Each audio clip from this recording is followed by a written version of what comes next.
우리 먼저 같이 기도드립니다. 우리를 사랑하시기에 이 세상 모든 사람 가운데 구별하여서 하나님의 백성 삼아 주신 것 감사합니다.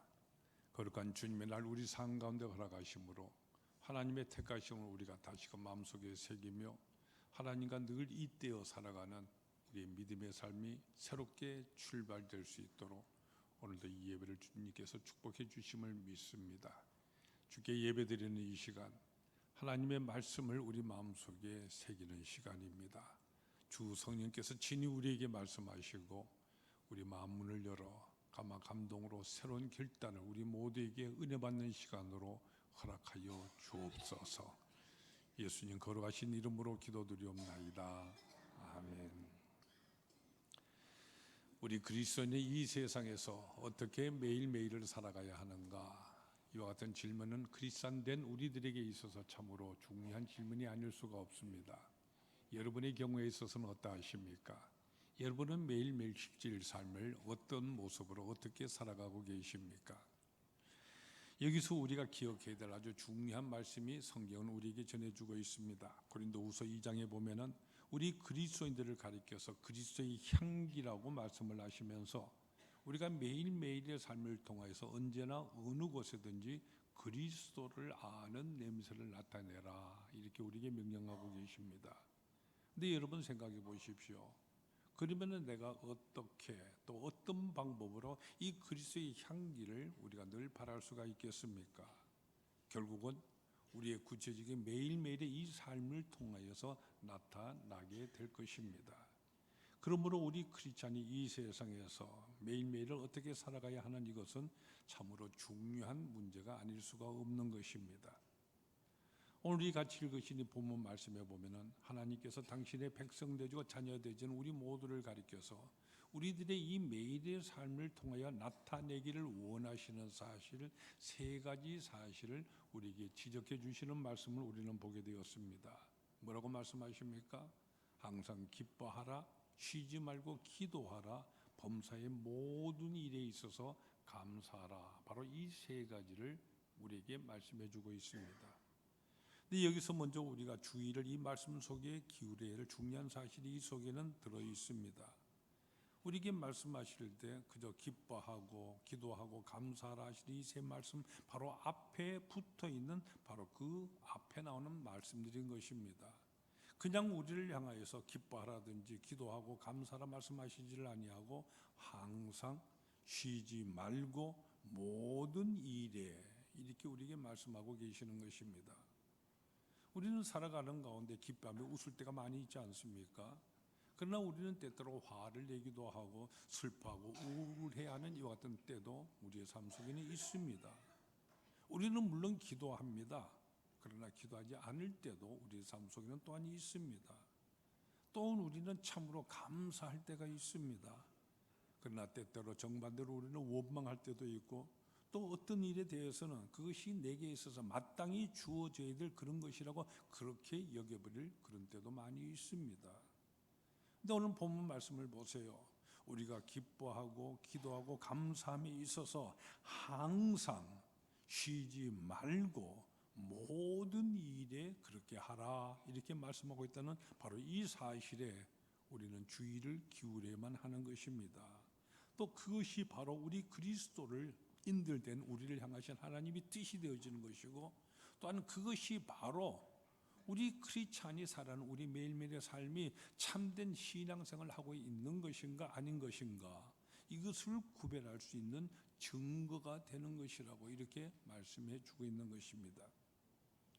하나님께서 우리 그리스도인들에게 여러분들이 요구하시는 바로 첫 번째 제일 먼저 조건이 무엇이냐? 그것은 바로 항상 기뻐하라고 하신 것입니다. 우리 크리스찬이라고 한다면 우리는 항상 기뻐하는 삶을 살아야 한다는 말씀입니다. 왜 우리 그리스도인들은 항상 기뻐해야만 하는 것입니까? 사실 우리가 우리의 삶을 돌아볼 때에 우리의 삶의 실제에 있어서는요, 참으로 괴롭고 어려운 일들 너무나도 많이 있지 않습니까? 그런데 어떻게 항상 기뻐하라는 이 같은 말씀인 것입니까? 우리 옛말에 노세 젊어서 노세하는 이 같은 말이 있습니다. 우리가 이 말을 새기지 아니하고 그냥 듣게 되어졌을 때 그저 좋은 시절 다 지나가 버리기 전에 마음껏 놀고 즐기자 이와 같은 식으로 들리기가 쉽습니다.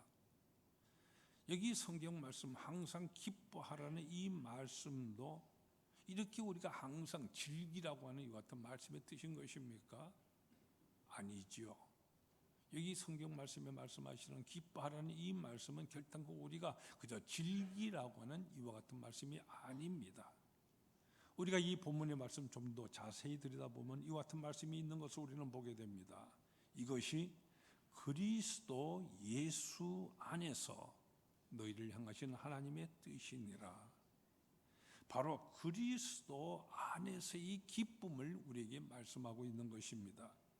그렇기 때문에 이 본문을 기록하고 있는 사도 바울, 그가 우리에게 보내신 다른 서신들인 빌립보서 4장 4절 말씀에 보면 이렇게 다시금 강조하고 계십니다.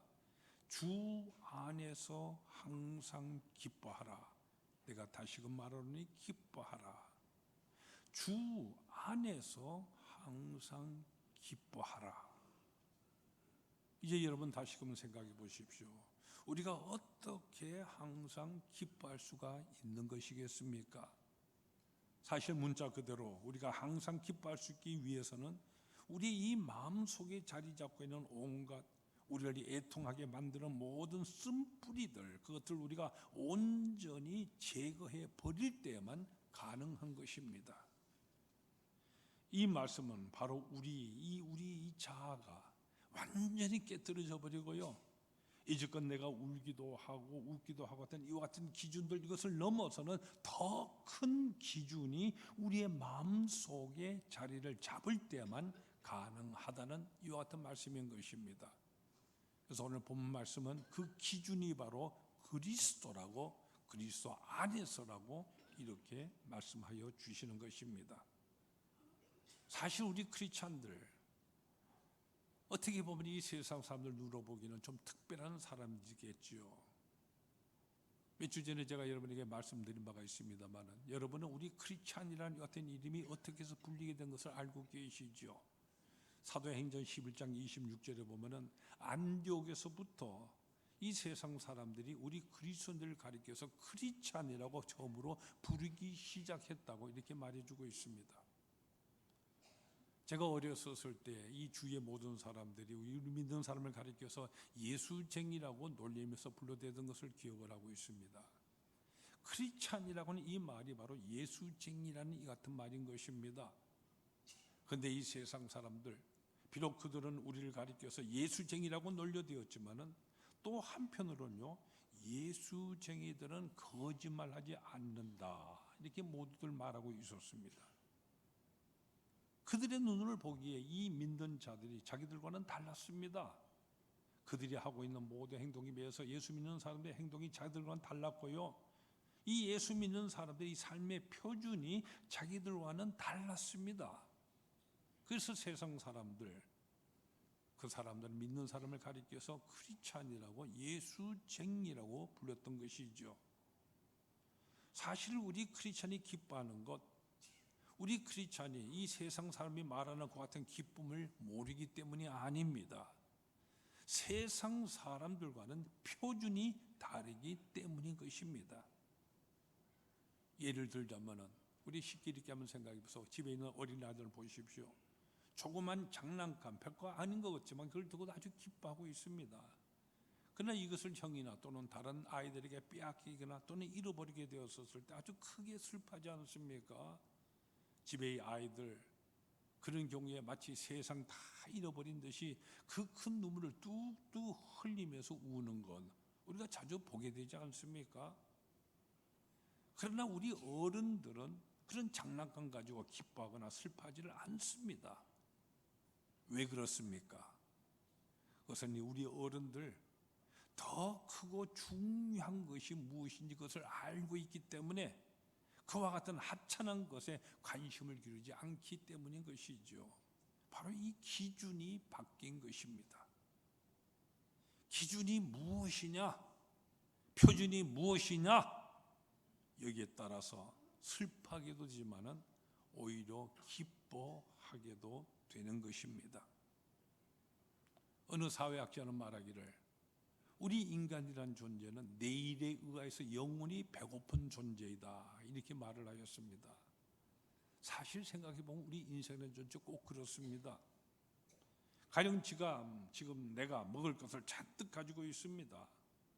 근데 조금 후에 내가 가지고 있는 이 음식이 다 떨어지고 나면은요, 그 다음에는 먹을 것이 계속된다고는 아무런 보장이 없습니다.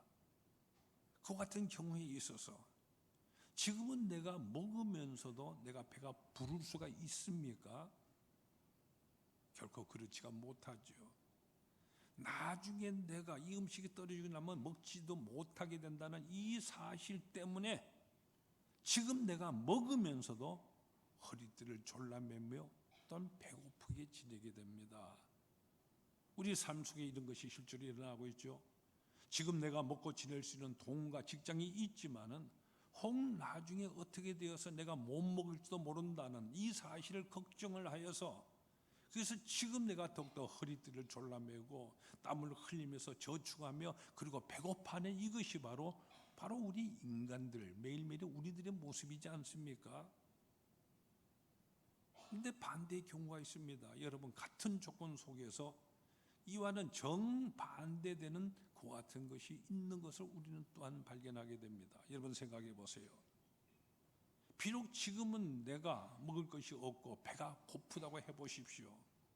그러나 내일이면은 분명히 어떤 중요한 일이 있어서요, 큰 돈이 생기게 된다고 한다면은, 뭐 큰 지위를 얻는다든지 명예를 갖게 된다고 한다면은, 오늘 비록 내가 몇 끼를 굶고 있다고 해도 배가 고픕니까? 아니지요. 아직 오지 않는 그 사실이지만은 그로 인하여서 미리 배불러 하는 것이 또한 우리 인간이란 이와 같은 존재인 것입니다. 지금 제가 말씀드린 두 가지 경우에 있어서 비록 이 전자와 후자 다 같이 지금 내가 몇 끼를 안 먹고 배고프기는 마찬가지입니다. 그러나 그것을 보게 하는 이 조건과 표준에 의하여서 그 사람의 영혼의 배가 부를 수도 있고 반면에 영혼의 배가 고플 수도 있게 되는 것입니다. 다시 말하자면은 현재는 고통이지만 그러나 그것이 내일에 의하여서 오히려 기쁨으로 바뀌게 되어지는 것처럼 그가 새로운 표준을 지니게 되어졌을 때 그것은 그 사람은 영원히 기쁨과 희망 속에서 지낼 수가 있게 되는 것이지요. 따라서 이 세상의 같은 조건들 속에서도 바로 그 사람이 지니고 있는 이 표준에 따라서 그의 삶은 180도로 다른 삶으로 살아가게 되는 것입니다. 그렇기 때문에 사도 바울은 분명히 우리에게 이 표준을 제시해 주면서 그리스도 안에서, 주 안에서 기뻐하라고 가르쳐 주시는 것입니다. 하나님 나라의 그 약속, 그 희망의 약속을 지는 것이 바로 우리이기 때문에 우리는 그리스도 안에서 늘 항상 기뻐할 수가 있습니다. 또 기뻐해야만 합니다. 비록 우리 그리스도인들은 이 세상 속에서요, 다른 세상 사람과 같은 조건들 속에서 우리가 살아가고는 있지만은, 그러나 우리 그리스도인들은 우리의 기준을 그리스도 안에 두고 있기 때문에, 그래서 세상 사람들이 슬퍼하는 그 같은 일에 있어서도 우리는 오히려 늘 기뻐하는 이와 같은 삶을 살게 되는 것입니다. 마태복음 5장에 나오는 팔복 말씀 가운데 예수님 말씀하시죠. 나로 말미암아 너희를 욕하고 박해하고 거짓으로 너희를 거슬려 모든 악한 말을 할 때에는 너희에게 복이 있나니 기뻐하고 즐거워하라, 이렇게 말씀을 하십니다. 왜냐하면은 우리의 이 표준은 그리스도 안에 있고, 따라서 하늘에서 우리의 상이 아주 크기 때문인 것입니다. 그래서 항상 기뻐하라 말씀하십니다. 다음 두 번째로 우리 그리스도인의 매일 살아야 되는 이 표준에 대해서 오늘 본문 말씀은 쉬지 않고 기도하는 것이다, 이렇게 말씀을 하십니다. 쉬지 않고 기도하는 이 말씀, 이 앞에 나오는 이 말씀은 항상 앞에 나오는 항상 기뻐하라는 이 말씀과 자연스럽게 연결된 이 같은 말씀인 것입니다. 우리가 항상 기뻐하는 같은 삶을 살기 위해서는 자연히 쉬지 않고 언제나 기도하는 이 삶이 뒤따라야만 하는 것이기 때문입니다. 왜냐하면 우리의 표준이 바로 그리스도이기 때문에, 그리스도 안에서 기뻐하는 것이기 때문에, 따라서 우리는 그리스도와의 교제를 끊이지 않고 해야만 하는 것입니다. 그런데 우리가 어떻게 이 그리스도와의 교제를 끊이지 않고 할 수가 있는 것입니까? 그것은 바로 기도하지 아니하고서는 불가능한 것입니다. 이 기도라고 하는 이것은 바로 그리스도와 나를 하나로 묶어주는 연결점이요, 연결되는 줄이기 때문인 것입니다. 혹 어떤 사람은 기도에 대해서 생각하기를 기도라고 하는 것은 하나의 정신 수양이라든지 명상과 같은 것을 이렇게 생각하는 사람이 있을는지도 모릅니다. 또 어떤 분들은 기도라고 하는 것을 심리학에서 말하는 자기 암시 정도로 생각하는 그 같은 분들 혹 있을지도 모릅니다. 그러나 이 기도는 그런 정적인 명상이나 자기 암시 그런 것이 아닙니다. 이 기도, 이것은 이 세상을 창조하시고 섭리하고 계시는 전지전능하신 하나님에게, 그 하나님께 나를 접붙이는 바로 접촉점이 바로 이 기도라고 하는 것입니다. 따라서 기도, 이것은 그리스도 예수 그분의 그 크신 힘, 갈보리 그 십자가에서 땀과 눈물과 피를 통하여서 이 세상의 모든 죄들 다 멸해버리시고 사망과 음부의 권세 완전히 이기신 그 힘, 그 힘이 그대로 우리들에게 공급되어지는 바로 놀라운 능력이 것입니다. 그렇기 때문에 이 기도는, 이 기도의 힘을 체험해보지 못한 사람에게 있어서는 그저 하나의 평범한 것일지는 모르지만은, 그러나 체험한 사람에게 있어서는 이 기도는 하나의 커다란 모험이요 기적인 것입니다. 야고보서 5장 15절 이하에 보면은 믿음의 기도는 병든 자를 구원한다고 말씀해 주십니다. 또한 믿음의 기도는 산을 옮기는 것 힘이 있다고 우리 주님께서 친히 말씀해 주셨습니다. 우리는 그 구체적인 얘기를 이스라엘 백성들 출애굽에 나와서 가나안에 들어가던 그 일들을 통해 쉽게 찾아볼 수가 있습니다.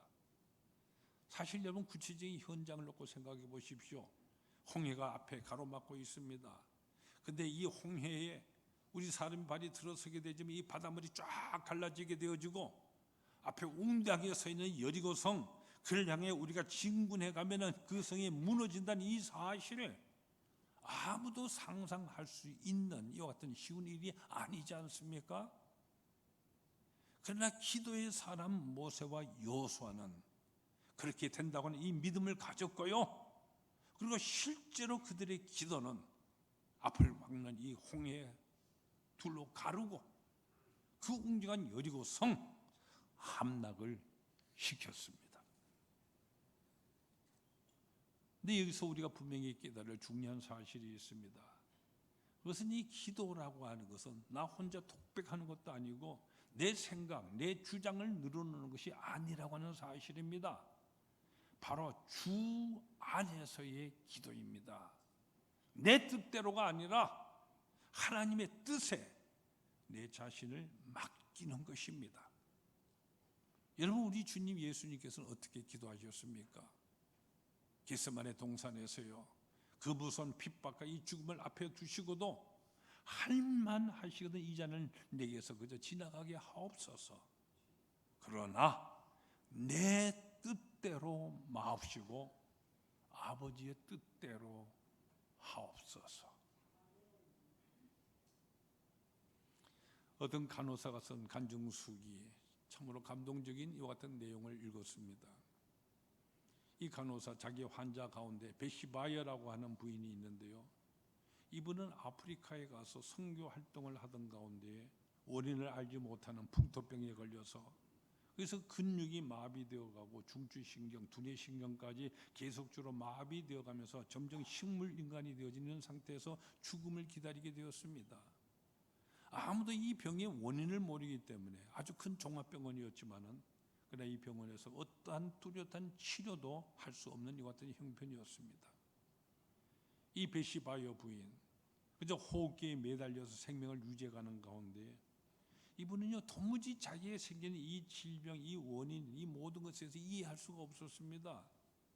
내가 평생을 믿음 가운데 기도하면서 살아왔고, 내가 아프리카에 가서 살아가는 모든 것도 하나님의 일을 위해서 내가 가서 그렇게 열심을 다해서 충성하고 있었는데, 그 하나님의 일을 하는 것을 방해하는 이 병이 왜 내게 생겼는가? 왜 내게? Why me? 하고 외쳐야 됩니다. 이 여인의 반항이 너무나도 컸기 때문에 이 병원 안에는 모든 의료진들 다 손을 들어버리고 말았습니다. 그러나 이 간호사만은 좌절하지 아니하고요, 이 여자를 늘 욕하는 가운데 찾아가고 그를 위해서 기도도 해주면서, 하나님은 인간이 겪는 어떤 문제보다는 크신 분이십니다. 늘 이루어지고 기도를 해줍니다. 이 끊임없는 이 간호사의 기도와 권면에 어느 날 드디어 이 여인의 마음이 움직였습니다. 그리고는 이 여자가 하시는 그 말 자체가 바뀌게 되어집니다. 나라고 해서 왜 이와 같은 일이 생기지 않으라는 법이 있는가? 이전에는 why me 했는데 이제는 why not me. 그리고 이분이 이렇게 기도를 하더랍니다. 주님의 뜻에 모든 것을 다 맡깁니다. 제가 병중에 살아야 하는 것이 하나님의 뜻이라면 그렇게 하겠습니다. 주님의 뜻대로 하옵소서. 그리고 이 여자가 입원한 이래로 처음으로 평안을 누리면서 깊은 잠을 자기 시작하더라는 것입니다. 근데 그 다음에 어떤 일이 일어난지 아십니까? 참으로 놀라운 기적이 일어났다고 말씀합니다.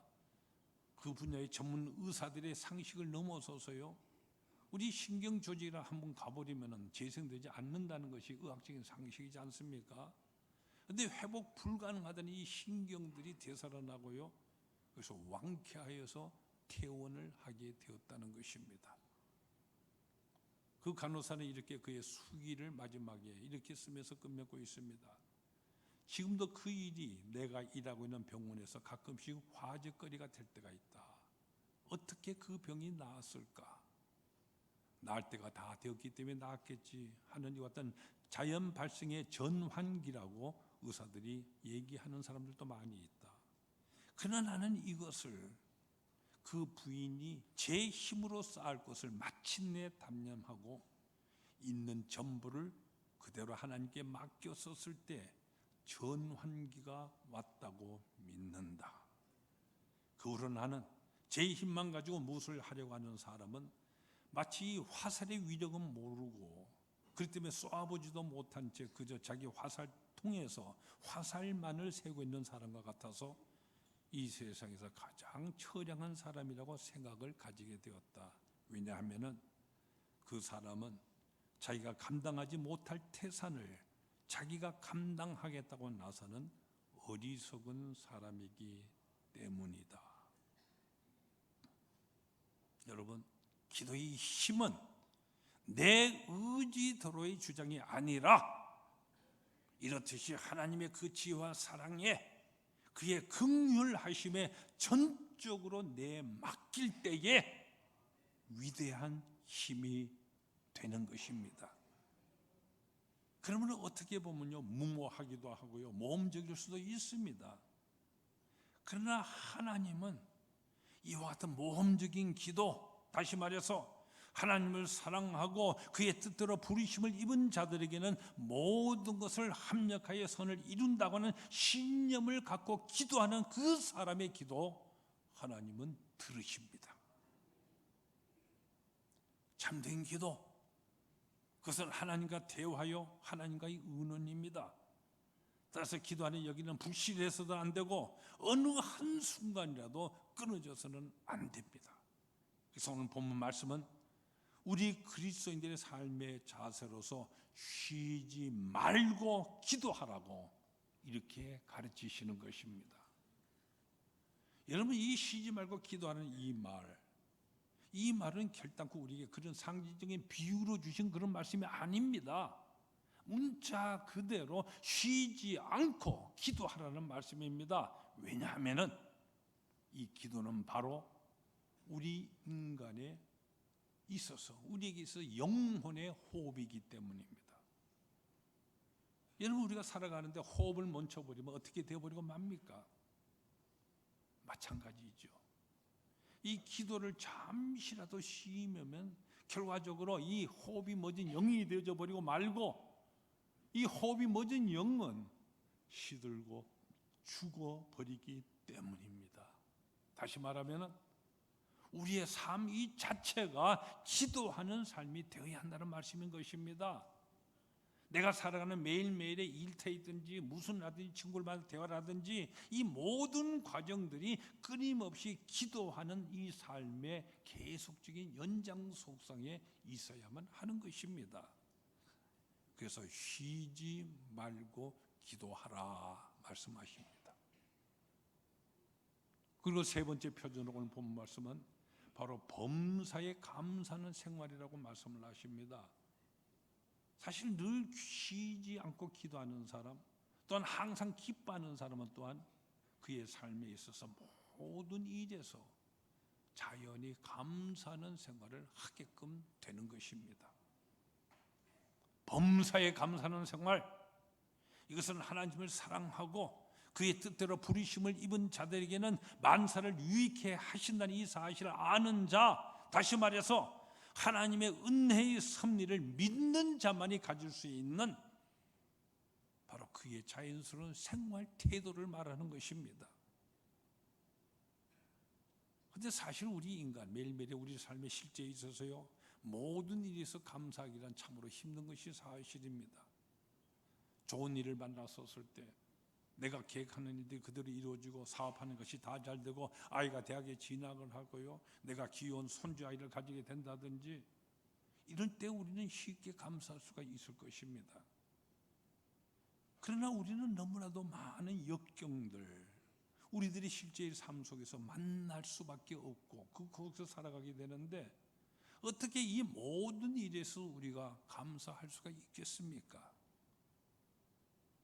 원망되는 일이라든지 눈물을 되씹게 되는 이와 같은 경우에 있어서 참으로 그런 일이 우리에게 많지 않습니까?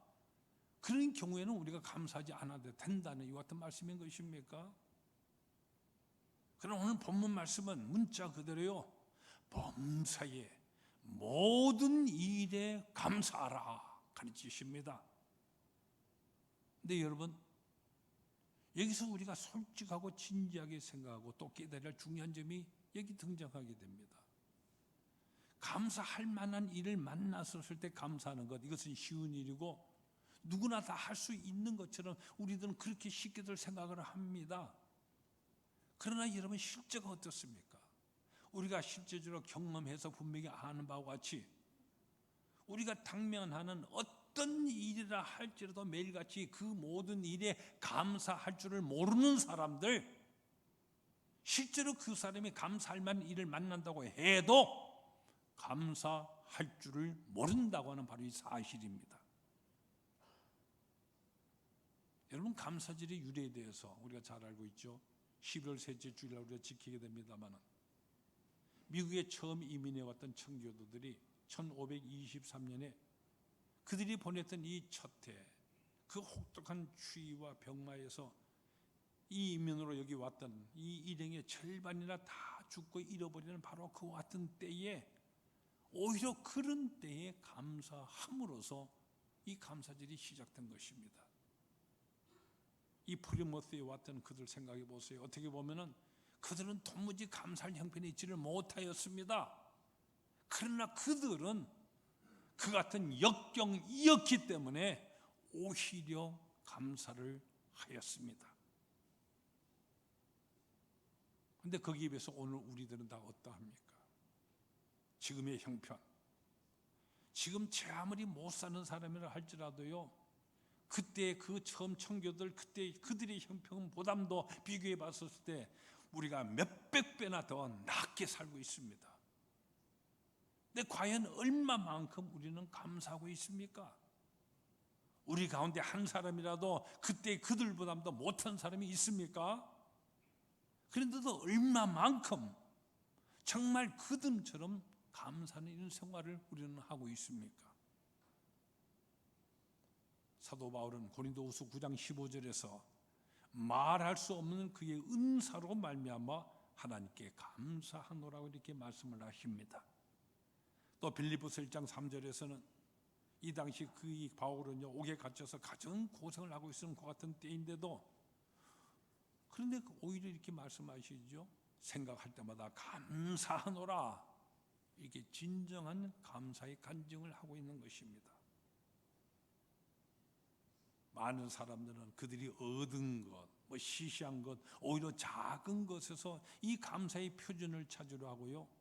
그러나 정말로 큰 것과 엄청난 것, 여기에 대해서는 감사하지도 아니하는 것을 우리는 보게 됩니다. 역경 속에서 감사한다는 것, 이 말을 모순된 말처럼 들릴지도 모릅니다. 그러나 구약 성경에 나오는 욥을 보십시오. 욥은 그가 온갖 재난을 받았을 바로 그때에도 주시는 이도 하나님이시요 거두시는 하나님이시니 그저 하나님께 감사하며 찬송할 뿐이라고 이렇게 고백하였습니다. 여러분, 역경 속에서 어떻게 감사할 수가 있는 것입니까? 그러나 우리가 분명히 알아야 될 것은 그때 오히려 그 역경 속에서도 하나님을 뜻을 찾으려고 하지 아니하고, 그래서 오히려 감사하지 아니하는 사람은 평안함과 감사할 만한 그 조건이 비록 주어진다가 할지라도 감사할 줄을 모른다고 하는 사실입니다. 예수님께서 문둥병자를 고쳐주셨을 때 10사람에 고쳐주셨지 않습니까? 그때 과연 몇 사람이나 와서 주님께 감사를 하였습니까? 여러분, 문둥병 걸린 이 사람이 자기에 걸린 이 문둥병을 낫게 주었을 때 이보다 더 감사한 일 이 세상에 또 어디에 있겠습니까? 그러나 문둥병 걸렸었을 때 오히려 부병에 걸렸다는 이 사실 속에서 욕과 같이요 하나님의 뜻을 생각하며 오히려 감사하지 아니하는 그들이었기 때문에 그 병이 낫고도 감사할 줄을 몰랐던 것입니다. 분명히 우리는 이 점을 깊이 깨달아야 하는 것입니다. 우리의 삶을 돌이켜 보십시다. 사실 생각해보면 모든 것이 감사할 것뿐이지 않습니까? 지금 여러분이 어떤 괴로움이 여러분 삶 속에 있습니까? 어떤 이 아픔이 여러분 삶 속에 도사리고 있습니까? 그러나 오히려 감사하세요. 그것이 우리 그리스도인의 참된 삶의 자세인 것입니다. 역경 속에서 오히려 감사한다는 이 말, 이것은 하나의 역설처럼 들지 모릅니다만은 그러나 그것은 엄연한 진리입니다. 로마서 1장에 보면은 감사치 아니한 이것을 아주 큰 죄라고 말씀을 하십니다. 왜냐하면은 감사, 이것은 바로 우리들의 믿음의 표현이기 때문입니다. 또 무엇보다도 내가 바로 크리스찬으로서 불림을 받았기 때문에 바로 불림을 받았다는 이 자체가 바로 우리들의 감사의 출발이 되기 때문인 것입니다. 여러분, 분명히 깨달으셔야 됩니다. 우리가 축복을 받았다고 해서요 축복받는 그 자체가 바로 축복이 되지를 않습니다. 감사를 할 때만 비로소 그것이 축복이 되는 것입니다. 감사하지 아니하면 우리가 받은 그것은 결국은 감사하지 못한 나머지 9명 문둥병 나았지만 감사하지 못한 그 사람의 경우가 되어버리고 말기 때문인 것입니다. 오늘 우리는 우리 그리스도의 참된 이 신앙, 그리고 매일매일의 우리의 참된 삶의 자세들 성경에서 살펴보았습니다. 이제 여러분 자신의 삶을 한번 돌이켜보세요. 여러분은 나는 항상 기뻐하고 있습니까? 나는 쉬지 않고 기도하는 생활로서 살아가고 계십니까? 나는 범사의 모든 일에 진정으로 감사하고 있으십니까? 여러분의 삶의 표준 온전히 그리스도 안에 두세요. 그러할 때에 나는 항상 기뻐하게 됩니다. 여러분, 나라고 하는 이 존재 어떠한 존재입니까? 하나님의 형상으로 지음을 받은 하나님과 꼭 닮은 그 사람이 바로 여러분이 바로 나 자신입니다. 하나님께서 나를 극진히 사랑하시고 나를 보고 너무나도 너무나 기뻐하고 여러분이 자녀나 여러분의 손주를 보고 그저 기뻐하지 않습니까? 바로 우리가 그렇습니다. 하나님께서 우리를 보고 여러분을 보시고 그 기쁨을 억누르지 못해 하시는 바로 그와 같은 존재, 그것이 바로 우리들입니다. 그리스도 안에서 나는 이와 같은 나의 모습, 나의 가치를 발견하게 됩니다. 그래서 항상 기뻐하게 됩니다. 따라서 기쁨은 우리 크리스찬의 삶의 특징인 것입니다. 만일 내게 기쁨이 없다고 한다면 그것은 바로 나의 믿음에 무엇인가 잘못된 것이 있다고 하는 증거인 것입니다. 여러분, 기뻐하세요. 즐거워하세요. 하늘에서 우리의 상이 크기 때문입니다. 나는 또한 나의 가정에서, 또한 직장에서, 나의 모든 삶에서 기도하는 이와 같은 삶을 살아야 됩니다. 그리스도 안에서, 예수 안에서 우리는 쉬지 않는 기도하는 삶을 살아가게 되는 것입니다. 기도는 바로 우리 영혼의 호흡입니다. 쉬지 않는 기도의 삶을 살 때에 우리는 우리의 삶의 모든 과정을 그저 기뻐하고 감사하며 충성되게 살아갈 수가 있는 것입니다. 또한 우리는 모든 일에 있어서 감사해야 됩니다. 비록 우리가 지금 어려움을 당하고 있다고 해도 우리는 더 큰 어려움을 이기신 그리스도의 그 십자가를 바라보기 때문에 오히려 그 어려움 속에서 하나님의 뜻을 우리가 발견을 하고 그래서 감사할 수 있게 되는 것입니다. 기뻐하고 기도하며 감사하는 삶, 그 어느 순간에만 해야 되는 그런 것이 아닙니다. 나의 삶의 출발에서부터 우리의 삶의 마지막 그 순간에까지 끊임없이 계속돼야 될 바로 진실된 우리 그리스도인 된 여러분의 삶의 모습인 것입니다. 항상 기뻐하세요. 쉬지 말고 기도하세요. 범사에 감사하는 생활을 하세요. 이것이 그리스도 예수 안에서 여러분을 향하신 우리 하나님 아버지의 뜻입니다. 기도하십시다. 우리를 불러주셔서 하나님의 그 형상 그대로 살아가도록 인도해 주신 주님, 우리 주님 십자가를 통하여 확증해 주시는 은총과 사랑을 늘 생각하며 우리가 매일매일 오늘의 이 삶의 현장에서 항상 기뻐하고 쉬지 않고 기도하며 모든 일에 감사하는 그리스도 안에서, 예수 안에서 이 세 표준 가지고 늘 더욱 그렇게 살아갈 수 있도록 역사하여 주시옵소서. 예수님 이름으로 기도하옵나이다. 아멘.